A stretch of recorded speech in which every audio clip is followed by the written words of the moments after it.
রেবা ঠাকুমাকে আমরা সবাই খুব ভালোবাসি। ঠাকুমাও আমাদের খুব ভালোবাসে। ঠাকুমার বয়স 70 ঊর্ধ্ব, কিন্তু এই বয়সেও ঠাকুমা সব কাজ করতে পারে। ঠাকুমা খুব ভালো তালের পিঠে বানায়। ভোরবেলা উঠে ঠাকুমা তাল কুড়াতে যায়, পাছে কেউ আগে না কুড়িয়ে নেয়। কিন্তু সেদিন অনেক বেলা হয়ে গেলেও ঠাকুমা ফিরল না দেখে অনিকাকু খুব চিন্তিত হয়ে বাগান বাড়িতে গেল দেখতে। গিয়ে দেখলো ঠাকুমা একটা তাল গাছের তলায় অজ্ঞান হয়ে শুয়ে আছে। কাকু ঠাকুমাকে নিয়ে বাড়ি চলে এলো। ঠাকুমার গায়ে প্রচণ্ড জ্বর। ডাক্তার এসে ওষুধ দিলেন, কিন্তু জ্বর ছাড়ল না। 3 দিন পর একটা অনুষ্ঠান বাড়িতে যায় বাড়ির সবাই। শুধু দাদু বাড়িতে থাকে ঠাকুমার কাছে। দাদু ঠাকুমার কাছেই ঘুমিয়েছিল রাত্রে। হঠাৎ ঘুম ভাঙার পর দাদু দেখল ঠাকুমা পাশে শুয়ে নেই। দাদু খুব ভয় পেয়ে গেল। দাদু বাইরে বেরিয়ে এসে দেখল ঠাকুমা বাড়ির সামনের পুকুরের মাঝখানে ডুবছে আর উঠছে। দাদু স্পষ্ট দেখল একটা লম্বা কালো হাত ঠাকুমার মাথা ধরে ডোবাচ্ছে আর তুলছে। ঠাকুমা ওঠার চেষ্টা করলে আবার ডুবিয়ে দিচ্ছে তাকে। দাদু ভয়ে কাঁপছিল, কি করবে বুঝতে পারছিল না। এমনকি চিৎকার করার কথাও দাদু ভুলে গেছিল। ঠিক তখনই দাদু একটা অদ্ভুত জিনিস দেখল। পুকুরের ওই পাড় থেকে একটা ধবধবে সাদা কাপড় পরা বলিষ্ঠ পুরুষ একটা ছড়ি হাতে নিয়ে পুকুরে ঝাঁপ দিল। তারপর হাতের ছড়ি দিয়ে ওই কালো হাতের উপর আঘাত করতে থাকলো। কিছু সময় মারার পর ওই কালো হাতটা ঠাকুমাকে ছেড়ে দিল আর ওই সাদা ধুতি পরা লোকটার সামনে গিয়ে দাঁড়ালো। একটা লম্বা কালো লোক। এরপর ওই দুজনের মধ্যে যুদ্ধ শুরু হলো। যুদ্ধ করতে করতে সাদা লোকটা কালো লোকটাকে পুকুরের উপর তুলে নিয়ে গেল। তারপর দুজনের মধ্যে তুমুল লড়াই শুরু হলো। কেউ কারোর থেকে কম নয়। দাদু এতক্ষণ হতভম্ব হয়ে দেখছিল। কি হচ্ছে কিছুই বুঝতে পারছিল না। খানিক পরেই যুদ্ধের আওয়াজ বন্ধ হলো। আর তখনই কেউ দাদুর কানে বলে গেল, রেবা দেবীকে তুলুন এবার। দাদুর এতক্ষণ পর ঘোর কাটল। দাদু পিছনে ফিরে দেখল কেউ নেই। দাদু দেখল ঠাকুমা ভেসে ভেসে ঘাটের কাছে চলে এসেছে। দাদু ঠাকুমাকে ওপরে তুলে নিয়ে এলো। ঠাকুমা ঠান্ডায় কাঁপছিল। দাদু তখনই উনুন জ্বালিয়ে সেখানে ঠাকুমাকে বসালো। কিছু সময় পরে ঠাকুমার কাঁপুনি থামল। সারা রাত দাদু আর ঘুমাতে পারল না।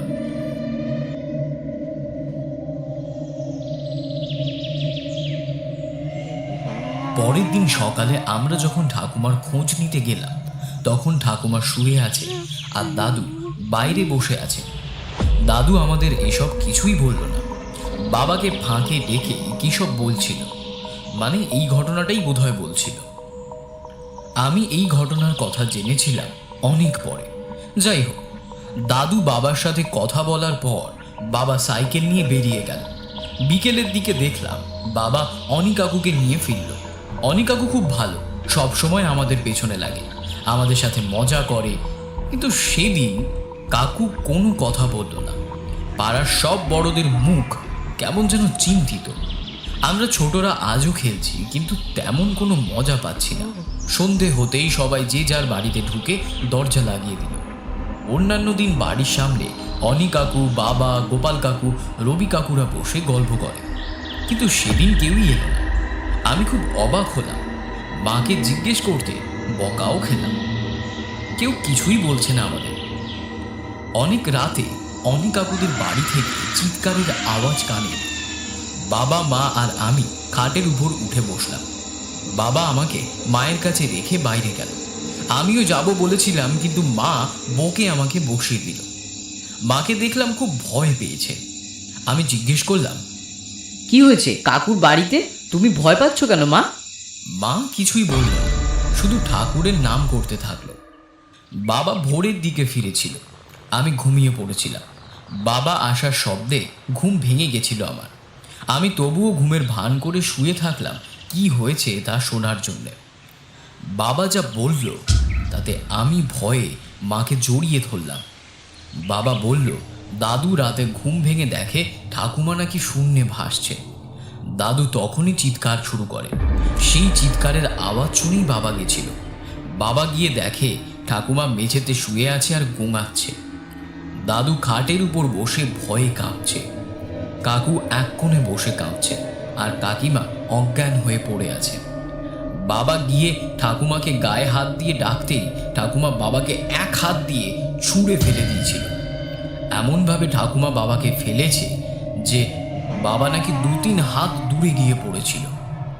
এরপরই হঠাৎ করে বাড়ির সব দরজা জানলা নাকি বন্ধ হতে থাকে আর ঠাকুমা অকথ্য ভাষায় কাউকে উদ্দেশ্য করে গালাগালি দিতে থাকে। কিছু সময় পরে দরজা ভেঙে একজন সাদা ধুতি পরা লোক ঢোকে আর ঠাকুমাকে জাপটে ধরে। সাদা কাপড় পরা লোকটা একটা ছড়ি বের করলো আর ঠাকুমার গায়ে দুবার মারল। তখনই ঠাকুমার গা থেকে উঠে দাঁড়ালো বিশাল লম্বা একটা কালো লোক। তার মাথা টালির চালে ঠেকে গেছে। সাদা লোকটা এরপর কালো লোকটাকে নিয়ে বাইরে বেরিয়ে গেল। বাইরে জলের শব্দ, গাছ ভাঙার শব্দ, দুমদাম মারপিটের শব্দ, গোঙানির শব্দ ইত্যাদি আরও অনেক শব্দ শোনা যাচ্ছিল। তো কারোর পায়ে এতটুকু জোর ছিল না বা মনে এতটুকু সাহস ছিল না যে বাইরে কি হচ্ছে সেটা দেখবে। অনেক পরে সব আওয়াজ থেমে যাওয়ার পর প্রথম কথা বলল দাদু। দাদু বলল, ওই লোকটা সেদিনও এসেছিল। দাদুর কথায় বাবার জড়তা কাটল। বাবা দেখল কাকুও জ্ঞান হারিয়েছে। বাবা কাকু আর কাকিমাকে জলের ছিটে দিয়ে জ্ঞান ফেরানোর পর দেখল ঠাকুমা নিস্তেজ হয়ে পড়ে আছে মেঝেতে। সবাই মিলে ধরাধরি করে ঠাকুমা খাটে গিয়ে শোয়ালো। কাকু আর কাকিমা কেঁদেই চলেছে। দাদু আবার বলল, সেদিনও ওই লোকটা এসে তোর মাকে, জানি না লোকটা কে বা কি, লোকটা কি ভগবান? দাদুর প্রশ্নের উত্তর কারোর কাছে ছিল না। এরপর বাবা বাড়ি চলে আসে। আমি যখনই মাকে জড়িয়ে ধরলাম, মা বুঝতে পারল আমি জেগে আছি। মা আমাকে বলল কাউকে যেন কিছু না বলি। এরপর সকালবেলাতেও আমি বাড়ি থেকে বেরোতে চাইলাম না। মা রেগে গিয়ে বলল, এর জন্যই তোকে আমি কিচ্ছু বলছিলাম না এতক্ষণ। এখন যেমন শয়তানি করে শুনেছিস তেমন বোঝ। আমি মাকে জড়িয়ে ধরে বললাম, মা, এইবার কি হবে গো? মা বলল বাবা আর রবি কাকু নাকি গেছে ভূত ধরার লোক আনতে। আসলে এই ভূত ধরার লোক হলো গুণী। আমি বুঝবো না বলে মা আমাকে ভূত ধরা লোকই বলেছিল। আসলে আমি তো তখন খুব ছোট ছিলাম, আমার বয়স তখন 9 কি 10। বাবা আর রবি কাকু বিকেলে গুণিনকে নিয়ে এলো। গুণিনকে দেখেই আমি ভয় পেয়ে গেলাম। গুণিনটার চোখটা পুরো লাল, গলায় একটা মোটা রুদ্রাক্ষের মালা আর কালো রঙের ধুতি পাঞ্জাবি পরা, হাতের সব আঙুলে আংটি পরা, চুলটা ছিল ভীষণ বড়। গুণিন এসে দাদুর কাছে সব শুনল। ঠাকুমার প্রথম যেখানে অজ্ঞান হয়ে পড়েছিল সেখানেও তিনি গেল, পুকুর পাড়ে ঘুরে দেখল আর শেষে ঠাকুমার কাছে গেল। ঠাকুমা কেমন যেন নিস্তেজ হয়ে শুয়ে আছে। গুণিন ঠাকুমার পাশে বসে অনেকক্ষণ ধরে ধ্যান করল। তারপর ধ্যান থেকে উঠে তিনি বললেন, আমি এনাকে ঠিক করতে পারবো না। এটা কোনো সামান্য ভূত প্রেতের কাজ নয়।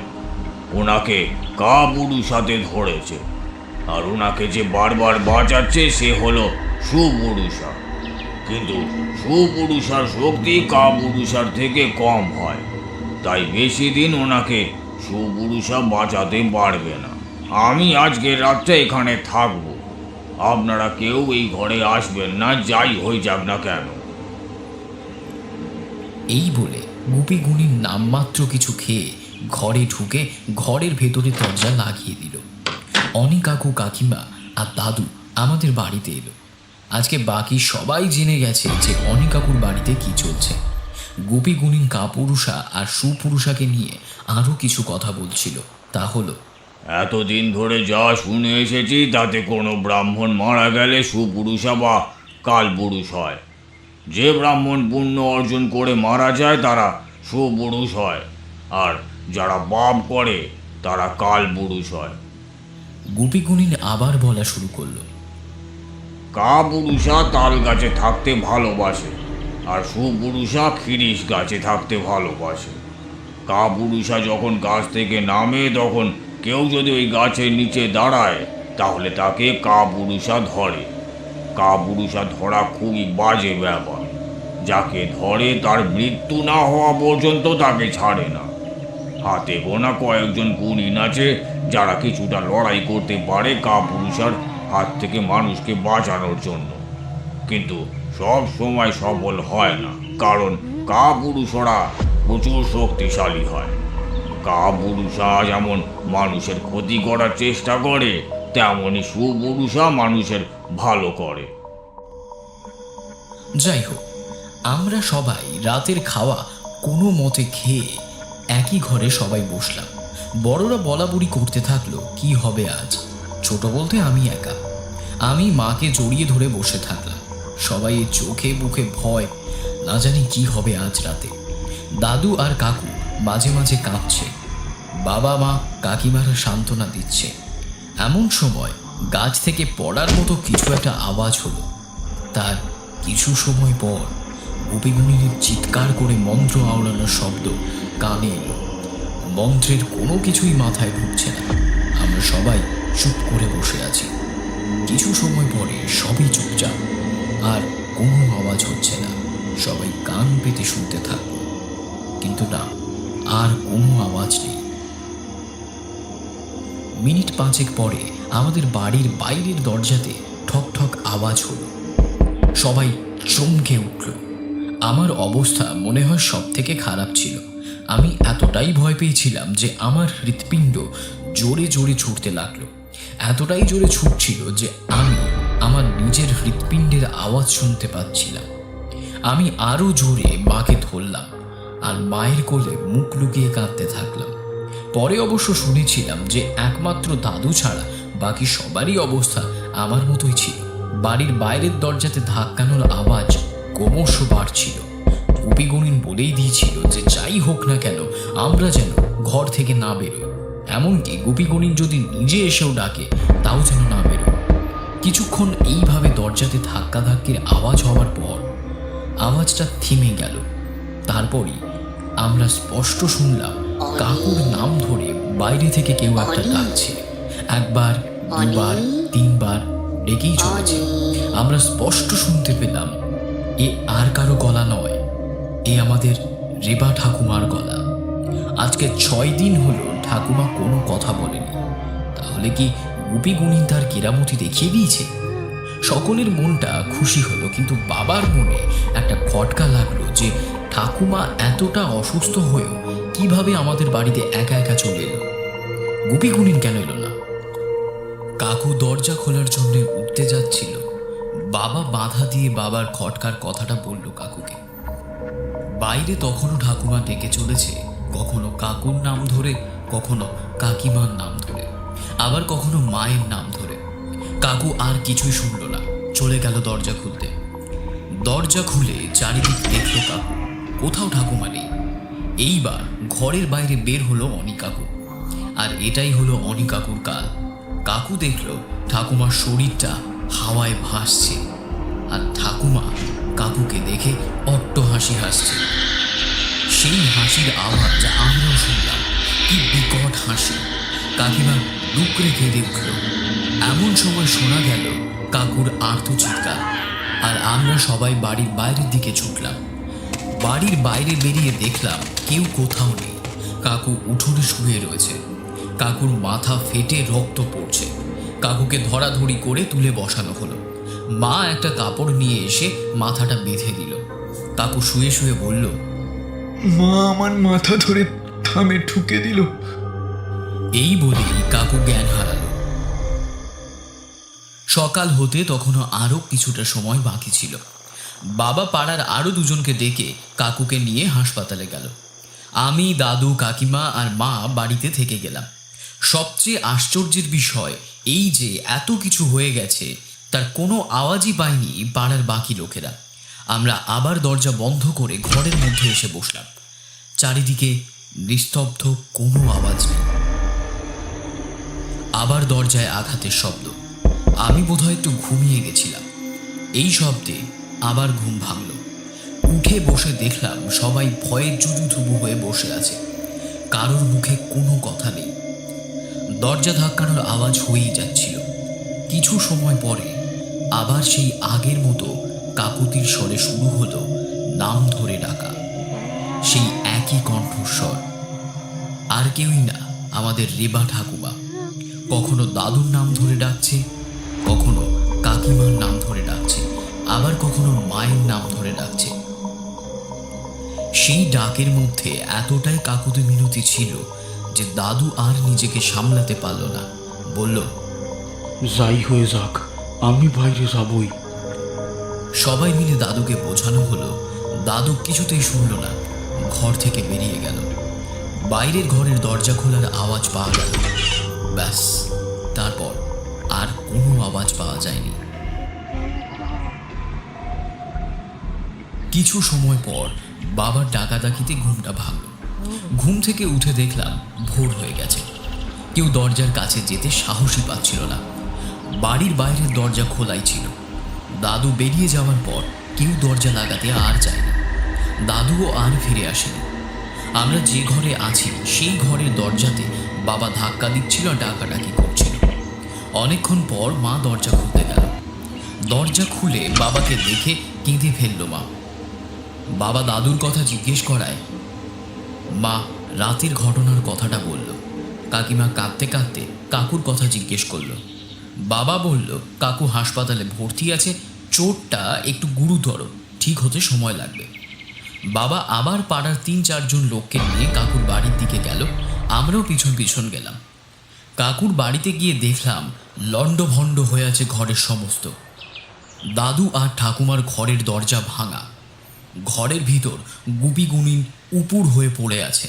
ঠাকুমা খাটের ওপর শুয়ে আছে কালকের মতোই, কোনো পরিবর্তন নেই। অনেক ডাকাডাকি করার পরও ঠাকুমার লড়ল না। আর এই ঠাকুমাই কাল কাকুকে আঘাত করেছে। আর দাদু, তার এখনো কোনো খোঁজ নেই। বাবা আর দুজন গেল দাদুকে খুঁজতে। মা আর কাকিমা জলের ছিটে দিয়ে গুপিগুনিনের জ্ঞান ফেরানোর চেষ্টা করতে থাকলো। অনেক সময় পর গুপিগুনিনের জ্ঞান ফিরল। জ্ঞান ফিরতেই তিনি জল চাইলেন। এক গ্লাস জল খাওয়ার পর গুপিগুনিন বাবা আর কাকুর খোঁজ করল। মা সব ঘটনা বলল। এই সময় বাইরে বাবার গলা পাওয়া গেল। আমরা সবাই বাইরে গিয়ে দেখলাম বাবা আর দুজন মিলে দাদুকে ধরে ধরে নিয়ে আসছে। বাবা বলল, দাদু নাকি ওই একই তাল গাছের তলায় পড়েছিল যেখানে ঠাকুমাকে পাওয়া গেছিল। দাদু একটু ধাতস্থ হওয়ার পর বলল, আমি বাড়ির বাইরে বেরোনোর পর দেখি রেবা ঘোমটাটা টেনে দাঁড়িয়ে আছে। আমি গিয়ে ডাকতে আমার দিকে ঘুরে তাকালো। আমি রেবার মূর্তি দেখে ভয় চিৎকার করতে গেছিলাম, কিন্তু আমার মুখ থেকে কোনো আওয়াজই বেরোয়নি।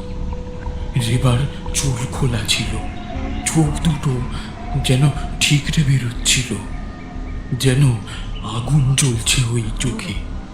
এরপর রেবা আমাকে এক হাতে তুলে নেয়, আর আর আমার কিছু মনে নেই। দাদু এখনো ভয়ে কাঁপছে। গুপিগুনিন বলল, এইসব কাপুরুষার কাজ। কাপুরুষা রেবা দেবীকে পুরোপুরি নিজের কবলে নিয়ে নিয়েছে। কাল রাতে আমি রেবা দেবীর পাশে বসে মন্ত্র জপ করছিলাম। রাত 9টার দিকে দরজাতে ধাক্কা পড়তে লাগলো। একটু পরে দরজা ভেঙে ঘরে ঢুকলো একটা কালো ছায়া। তার শুধু চোখ চলছিল আর বাকি শরীর ছায়ার মতো কালো। ওটাই ছিল কাপুরুষা। ঢুকেই আমাকে দেখে গর্জন করতে লাগলো। তারপর সে দরজায় দাঁড়িয়ে তার দুটো কালো হাত আমার দিকে বাড়িয়ে দিল। ওই কালো হাত দুটো আমার গলায় চেপে ধরলো। তখনই আমি চিৎকার করে উঠেছিলাম আর জোরে জোরে মন্ত্র পড়ছিলাম, কিন্তু আমার কোনো মন্ত্রে কোনো কাজ দিচ্ছিল না। তখনই দরজাতে সুপুরুষা এসে উপস্থিত হয়। এরপরে কাপুরুষ আর সুপুরুষার মধ্যে শুরু হলো ভীষণ যুদ্ধ। এই যুদ্ধে কাপুরুষা সুপুরুষাকে বড় আঘাত করে। সুপুরুষা আর যুদ্ধ করতে পারেনি। এরপর কাপুরুষা রেবা দেবীকে নিয়ে চলে যায়। আমি পেছনে পেছনে বেরোতে গেলে আমাকেও আঘাত করে কাপুরুষা। আমি আর উঠতে পারি না। কাপুরুষা চলে যাওয়ার পর সুপুরুষা আসে আমার কাছে। সুপুরুষা এসে আমাকে সব ঘটনা খুলে বলে। কাপুরুষা মরার আগে ব্রাহ্মণ ছিল, নাম ছিল গোষ্ঠগোপাল ভট্টাচার্য। লোকে গুটা বামুন বলে ডাকত। গুটা বামুন ব্রাহ্মণ হলেও পূজা আর্চা কমই করত। তার আসল কাজ ছিল রাতের বেলা লোকের বাড়িতে চুরি করা। ধরা পড়ে গেলে অভিশাপ দেওয়ার ভয় দেখিয়ে পালিয়ে যেত। অনেক লোকই গুটে বামুনকে মনে মনে গালি দিত, কিন্তু কেউ সামনাসামনি কিছুই বলতো না। একমাত্র রেবা দেবী গুটা বামুনকে সামনাসামনি বলেছিল, তুই খুব কষ্ট পেয়ে মরবি। তুই মরলে আমি শান্তি পাবো, আর তুই মরলে নিজে কোনোদিনও শান্তি পাবি না। এটা বলার পেছনে কারণ ছিল তাল চুরি। রেবা দেবী কোনোদিনই তাল পেতেন না। সব তাল গুটা বামুন চুরি করে নিয়ে পালাতো। যেই তাল গাছের নিচে রেবা দেবীকে পাওয়া গেছিল, ওই তাল গাছেই থাকে গুটা বামুনের কাপুরুষা। কিছুদিন আগেই গুটা বামুন মারা গেছে। রেবা দেবী যেদিন ওই কথাগুলো বলেছিল, সেদিন থেকেই গুটা বামুন খুব মনের কষ্টে ছিল। এরপর ক্যান্সার হয়ে মারা যায়। ক্যান্সারে খুব কষ্ট পেয়ে মরেছে। গুটা বামুন তার কষ্ট পেয়ে মরার কারণ হিসাবে রেবা দেবীকে দায়ী ভাবে। তাই সে মারা যাওয়ার পর কাপুরুষা হয়। কাপুরুষা হওয়ার পর সে ভাবে সে তার কষ্টের বদলা নেবে। তাই সে এসে ঘাটি গাড়ে ওই তাল গাছে। কারণ কাপুরুষা যতই বদলা নেওয়ার কথা ভাবুক না কেন, তার তাল গাছ থেকে নামার পথে রেবা দেবী না বললে সে কিছুই করতে পারবে না। তাই ওই তাল গাছে এসে সে অপেক্ষা করতে থাকে সুযোগের। সেদিন সে সুযোগ পেয়ে তাল গাছ থেকে নামতে থাকে, আর তখনই রেবা দেবী তাল গাছের নিচে গিয়ে দাঁড়ায়। সেদিন থেকেই গোটা বামুনের কাপুরুষা রেবা দেবীকে ধরে নিয়েছে। গোটা বামুন রেবা দেবীর পরিবারের সবাইকে মারবে, তবে একবারে নয়, কষ্ট দিয়ে। আর সব শেষে রেবা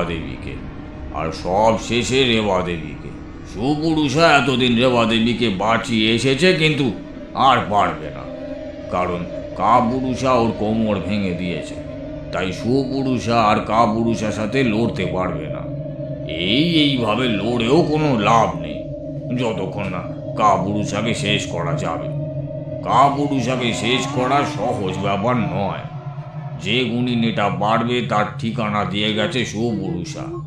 আর রেবা দেবীর বালিশের নিচে একটা শেকড় রেখে গেছে। ওই শেকড়ের গন্ধ 5 দিন থাকবে। এই 5 দিন কাপুরুষা আসতে পারবে না। তার মধ্যেই ওকে শেষ করতে হবে। 5 দিন পেরিয়ে গেলে আর কিছুই করার থাকবে না। এই বলে গুপি গুনিন একটু দম নিল, একটু জল খেলো। বাবা জিজ্ঞেস করলো, গুনিনের নাম কি আর ঠিকানা কোথায়? গুপি গুনিন আবার শুরু করলো, ওই গুণিনের নাম ভার্গব ওঝা। ওর বাড়ি বর্ধমান জেলায় ধেরুয়া গ্রামে। এই বলে গুপি গুনিন বেরিয়ে গেল। বাবা তখনই রবি কাকুকে নিয়ে বর্ধমানের উদ্দেশ্যে রওনা হলো।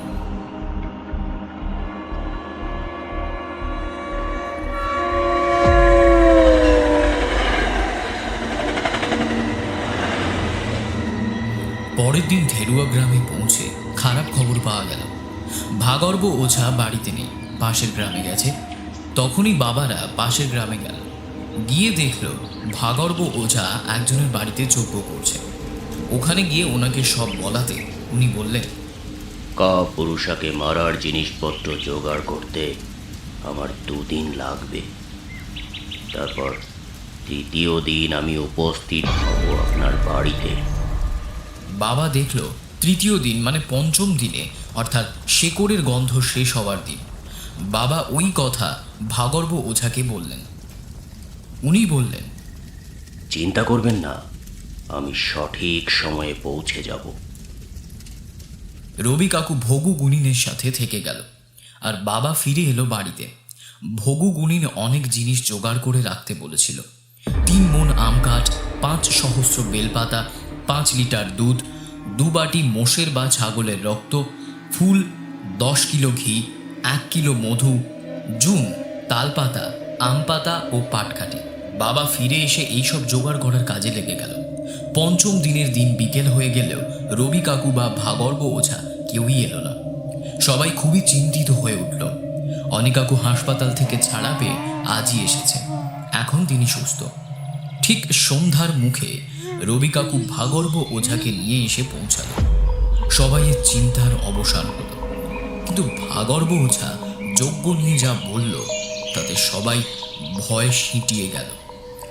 ভাগর্ব ওঝা কাকুর বাড়িতে পৌঁছে আগেই সব জিনিসপত্র যা জোগাড় করতে বলেছিল তা জোগাড় করা হয়েছে কিনা তা দেখে নিল। বাবা সব কিছু জোগাড় করে রেখেছিল। সব জিনিসপত্র দেখে খুশি হলো ভাগর্ব ওঝা। গোপীগুণীদের চেহারা দেখার পর আমার ধারণা হয়েছিল যারা ভূত ধরে তারা খুবই ভয়ঙ্কর দেখতে হয় এবং বলিষ্ঠ হয়, কিন্তু ভাগর্ব ওঝাকে দেখে সেই ভুল আমার ভাঙল। ভাগর্ববাবু একদম রোগা লিকলিকে এবং খুবই ভদ্র প্রকৃতির, মুখটা হাসি হাসি। এরপর বাড়ির বাইরে একটা চেয়ারে বসে যজ্ঞের ব্যাপারে বলা শুরু করল। এই যজ্ঞ খুব ভয়ঙ্কর যজ্ঞ। এই যজ্ঞ 2 দিন ধরে চলবে। যতক্ষণ না 3 মণ আম কাঠ আর 5000 বেলপাতা পোড়ানো শেষ হবে ততক্ষণ যজ্ঞ চলবে। এই যজ্ঞে প্রতিটা বেলপাতা পোড়ানোর সাথে সাথে একটা করে ভূত যজ্ঞ থেকে বেরিয়ে আসবে এবং তারা রেবা দেবীকে মারার চেষ্টা করবে। আমি তাকে আটকাবো। আমি কথার মাঝখানে বলে উঠলাম, বাবা গো, 5000 ভূত! বাবা আমার দিকে রাগারাগি চোখে তাকিয়ে বলল, তুই চুপ কর, যা জানিস না তা নিয়ে কথা বলিস না। ভগু ওঝা বলল, না না অবনীবাবু, ও ঠিকই বলছে। 5000 ভূত মারার পরই আমার মধ্যে সেই শক্তি আসবে যাতে আমি একটা কাপুরুষাকে মারতে পারবো। জিনিসটা শুনতে সহজ হলেও করাটা খুবই কঠিন। একটা ভূতও যদি আমার হাত থেকে বেঁচে যায় তাহলে আমি কাপুরুষাকে মারতে তো পারবই না, উল্টো ওই ভূত প্রথম আমাকে মারবে, তারপর যজ্ঞের সামনে বসে থাকা সবাইকে মারবে। তবে আমার উপর বিশ্বাস রাখুন, আমি এরকম যজ্ঞ আগেও করেছি এবং তাতে যে আমি সফলতা পেয়েছি তার প্রমাণ এই যে আমি আপনাদের সামনে বসে আছি। এতটা বলে ভগু ওঝা একটু থামল, সবার মুখের দিকে তাকালো, আমার দিকেও দেখল। আপনারা নিশ্চয়ই সবাই বুঝতে পারছেন আমাদের সবার মুখের অবস্থা ঠিক তখন কেমন ছিল। ভগু গুণীর নিজের ব্যাগ থেকে জলের বোতল বের করে একটু জল খেল। এখানে একটা কথা বলে রাখি, এই 3 দিন ভগু ওঝা যে আমাদের বাড়িতে থাকবে, জল বা কোনো খাবার আমাদের পাড়ার কারোর বাড়িতে তিনি খাবেন না। সব সঙ্গে করে তিনি নিয়ে এসেছেন। পাড়ার বাইরে নিজে রান্না করে খাবে। আমাদের পাড়াতে খেলে নাকি কাপুরুষা ওনাকেও নিজের বশে করে নেবে। যাই হোক, জল খেয়ে ভগু গুণিন আমার দিকে তাকিয়ে মুচকি হেসে বলল, ভয় পেও না খোকা, আমি তোমার ঠাকুরমাকে ঠিক করে দেব। তোমার ঠাকুমা আবার তোমাদের পিঠে করে খাওয়াবে। তারপর বাবা আর কাকুদের দিকে তাকিয়ে বলল, এই যজ্ঞের সময় রেবা দেবী আমার পাশে থাকবে, আর যে কোনো একজনকে বসে এই যজ্ঞ দেখতে হবে। যতক্ষণ যজ্ঞ চলবে কাউকে না কাউকে যজ্ঞের কাছে বসে থাকতেই হবে। যদি একটুও অন্যমনস্ক হয় তাহলেই মৃত্যুর সম্ভাবনা। যজ্ঞ কাল ভোর 5টা থেকে শুরু হবে। এই বলে ভগু ওঝা পাড়ার বাইরে রান্না করার জন্য চলে গেল। ভগু ওঝা রাতে ঠাকুমার ঘরে শুয়েছিল। পরদিন ভোর 5টার সময় যজ্ঞ শুরু হলো। রাতে আর কোনো অঘটন ঘটেনি। যজ্ঞে প্রথম বসলাম আমার মা আর আমি। ভগু গুণী যজ্ঞ শুরু করলো।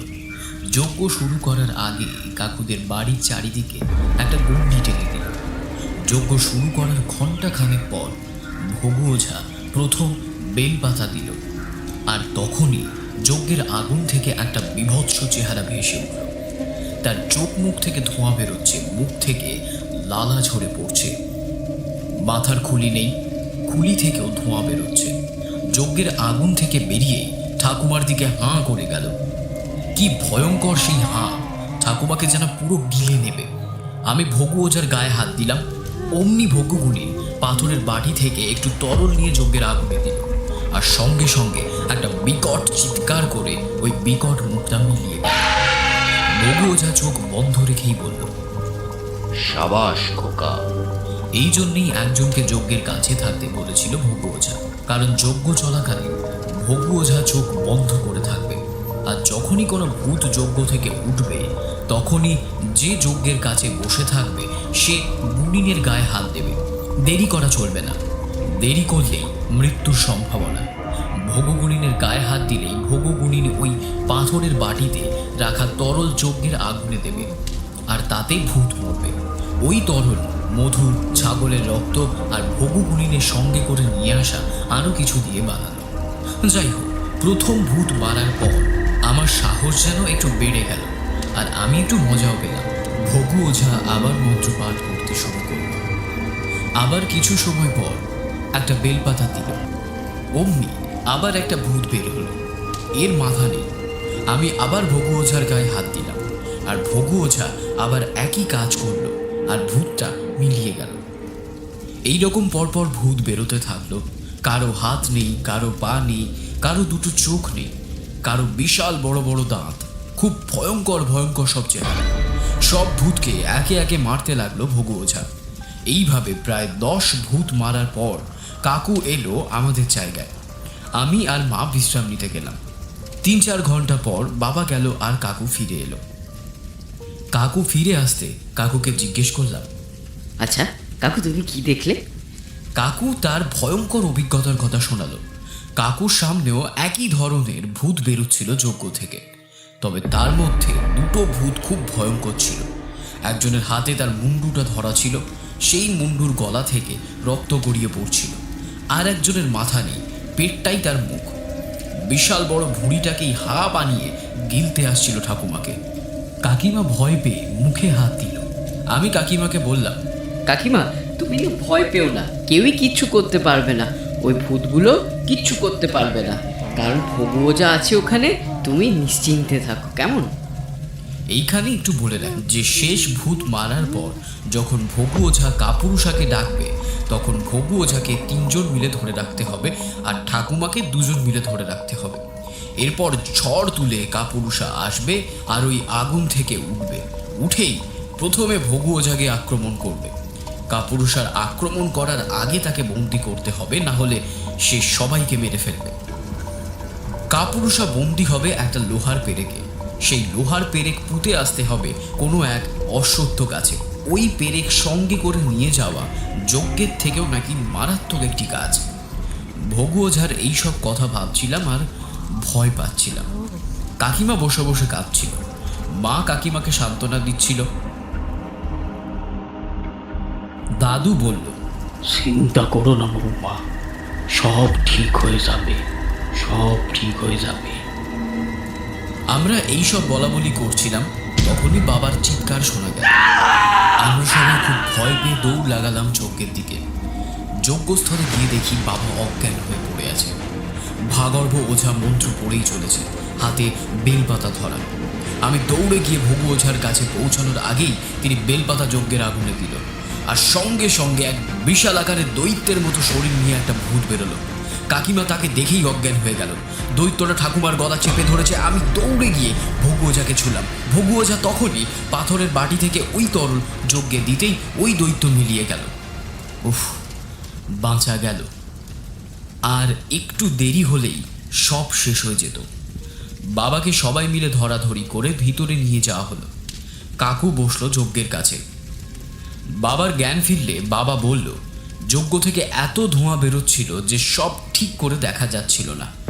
শেষ যে ভূতটা বেরিয়েছিল সে কখন বেরিয়েছে তা বাবা বুঝতেও পারেনি। যখন ওই ভূতটাকে দেখতে পায় বাবা, তখন সে ঠাকুমাকে প্রায় গিলে ফেলছিল। ওই অবস্থায় ভূতটাকে দেখে বাবা আর নিজেকে ঠিক রাখতে পারেনি, জোরে চিৎকার করে ওঠে। তারপর বাবার আর কিছু মনে নেই। আমরা ভাবলাম যে ওই চিৎকারের আওয়াজ শুনে ভগু ওঝা যজ্ঞে তরল দিয়েছিল, তাই এই যাত্রায় সব রক্ষা পেয়েছে।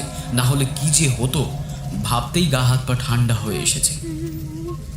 বাবা অজ্ঞান হওয়ার পর যে আমরা ছুটে যাই আর আমি যে আর একটা ভূত মারার জন্য ভগু ওঝাকে সাহায্য করেছি সেটা মায়ের মুখে শোনার পর বাবা আমার মাথায় হাত বুলিয়ে বলল, খুব ভালো করেছিস বাবা, তুই আজ আমাদের সবাইকে বাঁচিয়ে দিলি। ততক্ষণে কাকিমার জ্ঞান ফিরে এসেছে। কাকিমা ভয় পেল।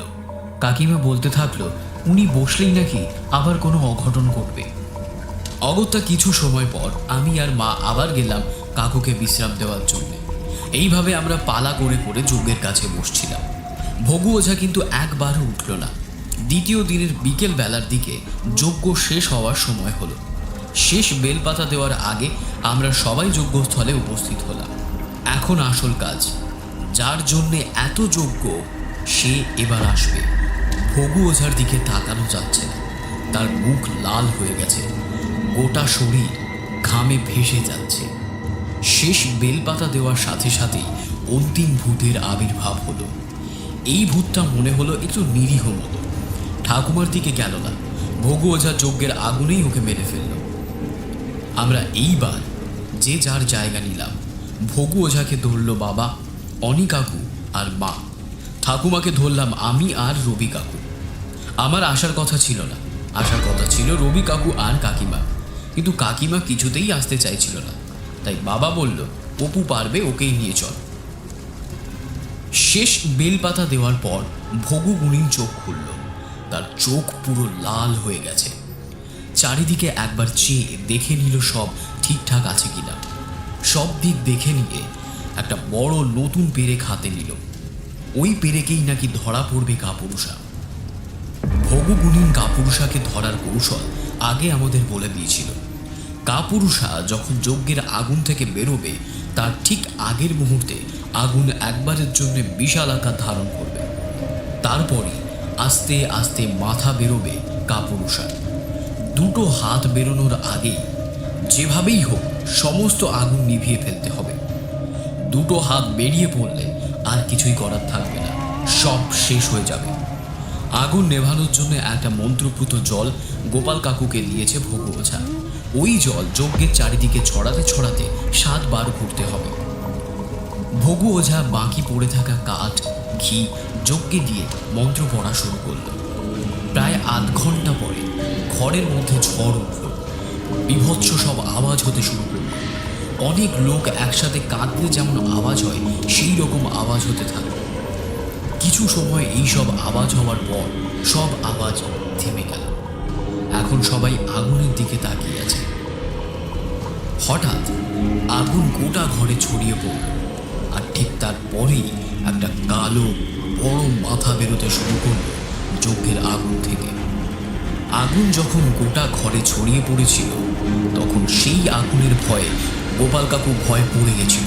তার হাত থেকে জলের ঘটি পড়ে গেছিল। সবাই যখন কাপুরুষার মাথা দেখে ভয় চিৎকার করে উঠল তখন তার সঙ্গীত ফিরল। গোপাল কাকু তখনই উঠে ঘটি নিয়ে এসে জল ছড়াতে ছড়াতে যজ্ঞের চারিদিকে ঘোরা শুরু করলো। দুবার ঘোরার আগেই মাথা বেরিয়ে পড়ছে। কি বিভৎস সেই মুখ, একদম কালো, অন্ধকারের থেকেও কালো। চোখ থেকে আগুন ঝরে পড়ছে, কানগুলো বিশাল বিশাল।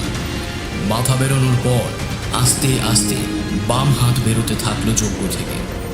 বাম হাত পুরো বেরোনো পর্যন্ত 4 পা পূর্ণ হয়ে গিয়েছিল। এরপর ডান হাত বেরোনো শুরু হলো কাপুরুষার। আমরা সবাই চিৎকার করে গোপাল কাকুকে আরো জোরে ছোটার জন্য বলতে থাকলাম। কাপুরুষার ডান হাতের কৌনি বেরিয়ে এসেছে, তখনও 2 পাক বাকি।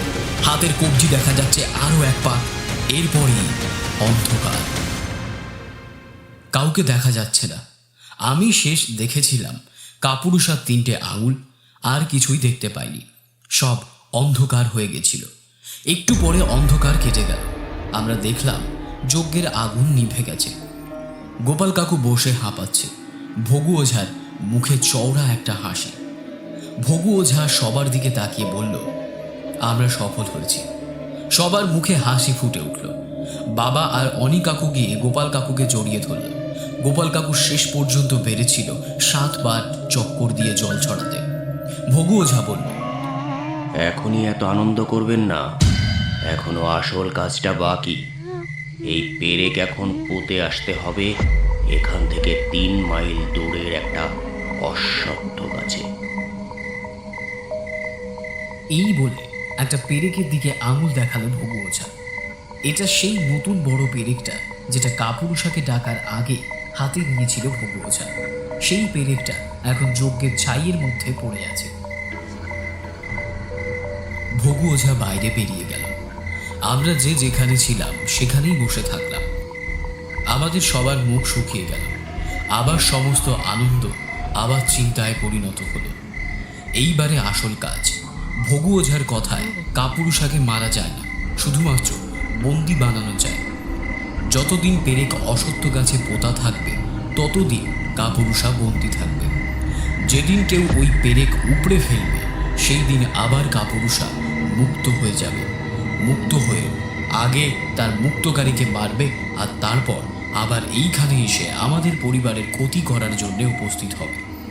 ভগু ওঝা বাবাকে বলেছিলেন, অবনীবাবু, আপনিও এখন এই ঘটনার সাথে জড়িয়ে পড়েছেন, তাই কাপুরুষা মুক্তি পেলে আপনারও ক্ষতি করার চেষ্টা করবে।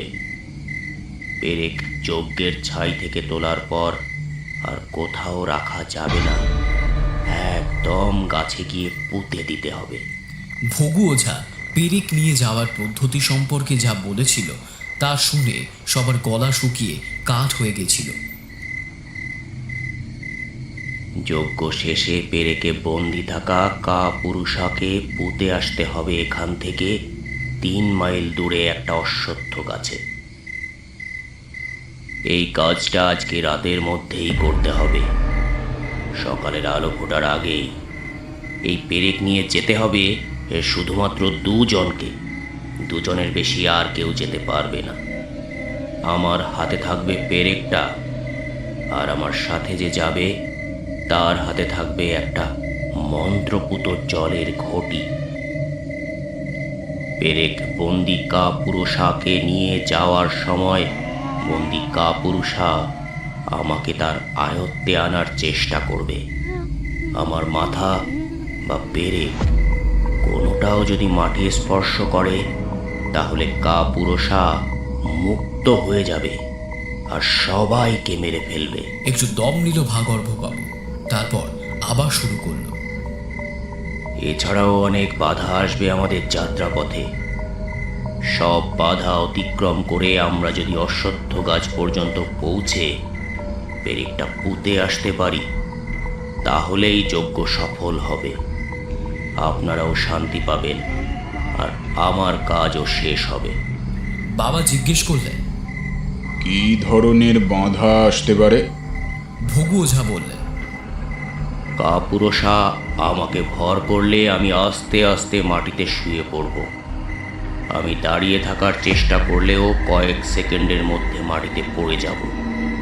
আর আগে যা বলেছি, আমার মাথা বা পেরেক কোনো একটা মাটিতে লাগার আগে মন্ত্রপুত ঘটির জল ছড়াতে হবে আমার গায়ে। আর এই কাজটা করবে আমার সাথে থাকা 2য় জন। তবে তাকে খুব সতর্ক থাকতে হবে। আমার থেকে সবসময় 10 গজ দূরত্ব বজায় রাখতে হবে, না হলে কাপুরুষা ওকেও তার আয়ত্তে নিয়ে নেবে।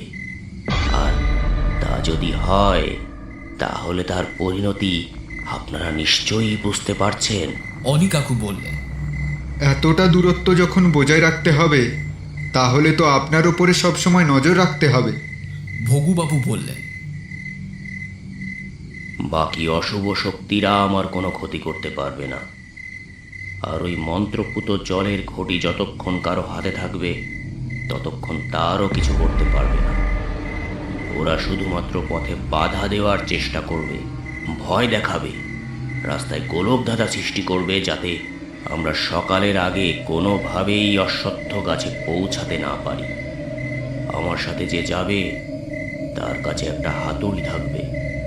গাছের কাছে পৌঁছানোর পর হাতুড়ির 3 ঘায়ে পুঁতে ফেলতে হবে পেরেকটাকে। 3 বারের বেশি আঘাত করা যাবে না।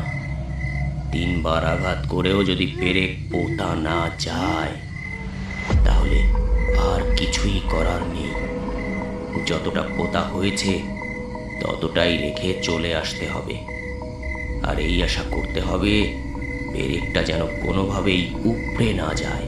মা জিজ্ঞেস করল, আচ্ছা, পরে যদি অন্য কেউ ওই পেরেকটা কিছু দিয়ে মেরে আরও পুঁতে দিয়ে যায়, তাহলে তার কোনো সমস্যা থাকবে না? ভগু ওঝা হেসে বললেন, আপনার বুদ্ধি আছে রমলা দেবী, কিন্তু 3 বার হাতুড়ির আঘাত করে যতটা পেরেক পোতা যাবে, তারপর যতই যে খুশি আঘাত করুক না কেন, আর ওই পেরেক 1 ইঞ্চিও পোতা যাবে না। মা একটু লজ্জা পেল।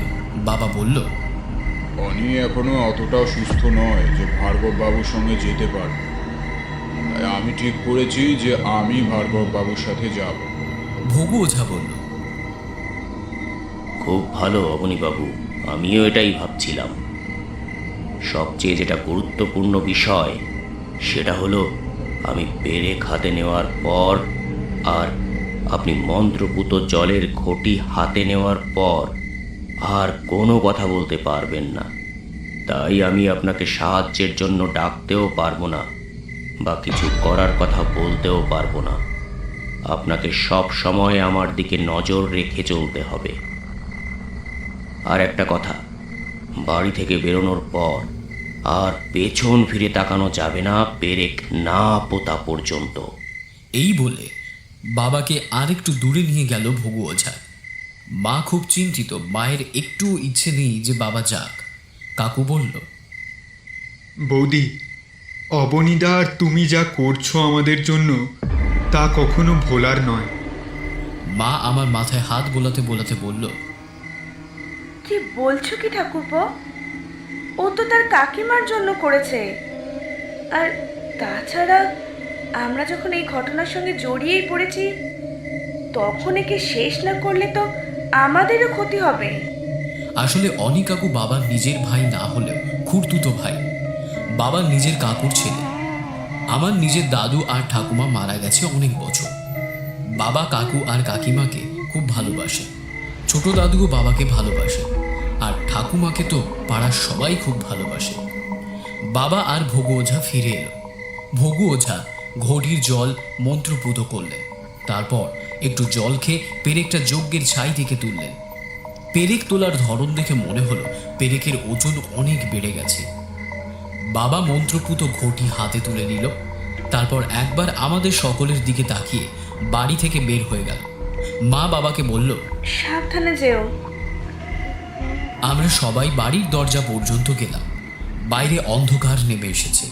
চাঁদের আলোয় যতটুকু দেখা গেল, দেখলাম সামনে সামনে যাচ্ছে ভগু ওঝা, আর তার সাথে দূরত্ব তৈরি করে যাচ্ছে বাবা। ভগু ওঝা আমাদের সবাইকে বাড়ির মধ্যেই থাকতে বলে গেছিল। তিনি এও বলেছিলেন আমরা যেন কোনোভাবে বাড়ির বাইরে থেকে না বের হই। আমরা সবাই যজ্ঞস্থলে ফিরে এলাম আর যজ্ঞস্থল ঘিরে বসলাম।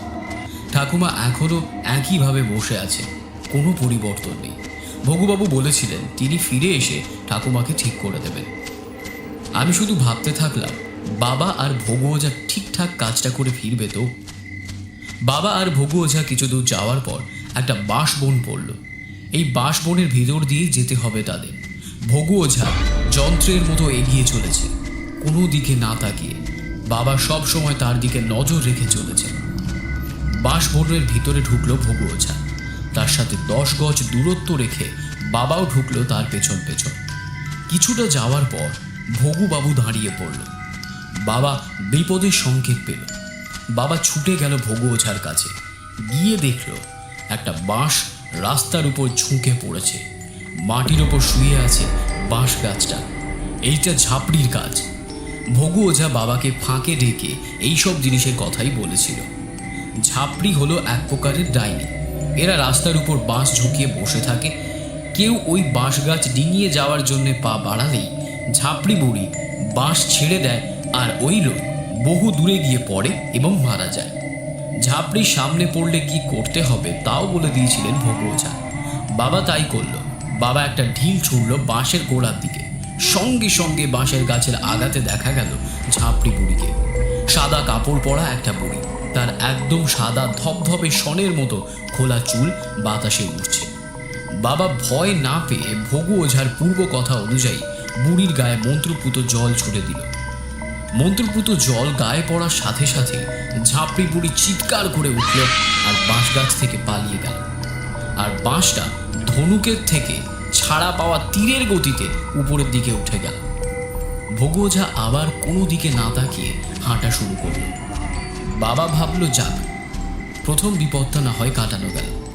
কিছু দূর যাওয়ার পর বাবা শুনতে পেল মায়ের আর্তনাদ। রুমেলা, হ্যাঁ, কিন্তু রুমেলারই গলা। বাবা শুনতে পেল মা আর্তনাদ করে বাঁচাও বাঁচাও করে চিৎকার করছে। বাবা ভগু বুড়িকে যাত্রা শুরুর আগে জিজ্ঞেস করেছিলেন যে যারা বাড়িতে থাকবে তাদের কোনো ক্ষতি হতে পারে কি। ভগুবাবু বলেছিলেন, যতক্ষণ বাড়ির চারিদিকে দেওয়া গণ্ডির ভেতরে থাকবে ততক্ষণ কিচ্ছুটি হবে না। গণ্ডি পেরিয়ে বাইরে এলেই ক্ষতি অবশ্যম্ভাবী। তাহলে কি রুমেলা গণ্ডির বাইরে বেরিয়ে এলো? বাবার মন কুকাইল। বাবা দাঁড়িয়ে পড়ল।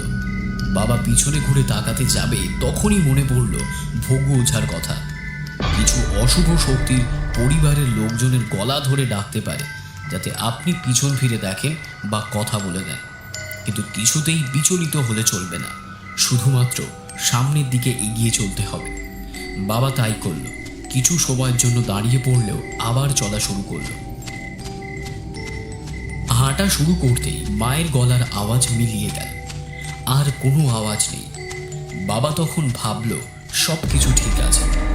ভগু ওঝা হেঁটেই চলেছে আর পেছনে পেছনে বাবা।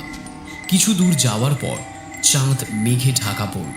অন্ধকারের সামনের কিছু সেরকম ভালো দেখা যাচ্ছে না।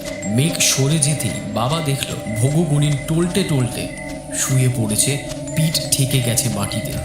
আর একটু হলেই মাথা লেগে যাবে মাটিতে, সব শেষ হয়ে যাবে। ভাবার সাথে সাথেই বাবা দৌড়ানো শুরু করলো। দৌড়ে ভগুবাবুর কাছে পৌঁছেই জল ছড়ালো। ভগুবাবু উঠে বসলো, তারপর উঠে দাঁড়ালো, তারপর আবার হাঁটতে শুরু করলো। বাবার দিকে তাকালো না, যেন কিছুই হয়। উফ, খুব বাঁচান বেঁচে গেছে। এইরকম আরও 3 বার কাপুরুষা ভর করেছিল, তবে বাকি বারগুলোতে বাবা সজাগ ছিল আর ভগু ওঝা শোয়ার আগে জল ছড়িয়ে দিচ্ছিল। বাবাকে কখনো আমার গলাতে কখনো মায়ের গলাতে বহুবার পিছন থেকে ডেকেছে। বাবা তার কিছুতেই পাত্তা দেয়নি। একবার তো একটা জায়গায় 4 বার পাক খেয়েছিল। তারপর ভগু ওঝার পূর্ব কথা অনুযায়ী নিজের গায়ে আর ভগু ওঝার গায়ে মন্ত্রপুত জল ছড়িয়ে তারপর সঠিক পথে যেতে পেরেছিল। যাই হোক, অনেক বাধা বিপত্তি কাটিয়ে প্রায় ভোরের মুখে সেই গাছের কাছে বাবারা পৌঁছেছিল। গাছের কাছে পৌঁছে পেরেক পুঁতে তাতে 3 বার হাতুড়ির ঘা দেয় বাবা। 3 বারের ঘায়ে প্রায় অর্ধেক পেরেক ঢুকে গেছিল গাছের ভিতর। এরপর বাবা আর ভগু ওঝা ফিরে আসে বাড়িতে। এই পুরো যাত্রাপথের ঘটনা বাবা ফিরে এসে আমাদের বলেছিল। ভগু ওঝা ফিরে এসে ঠাকুমাকে মন্ত্র পড়ে ঠিক করে দিল। ঠাকুমা চোখ খুলে তাকালো, সেই দৃষ্টি আনন্দের দৃষ্টি। বাবা এখনো পেরেক পোতা আছে কিনা দেখতে যায় মাঝে মাঝে। আপনাদের অনুরোধ, কোনো গাছে পেরেক পোতা থাকলে সেই গাছ কাটবেন না বা পেরেক তুলে ফেলবেন না।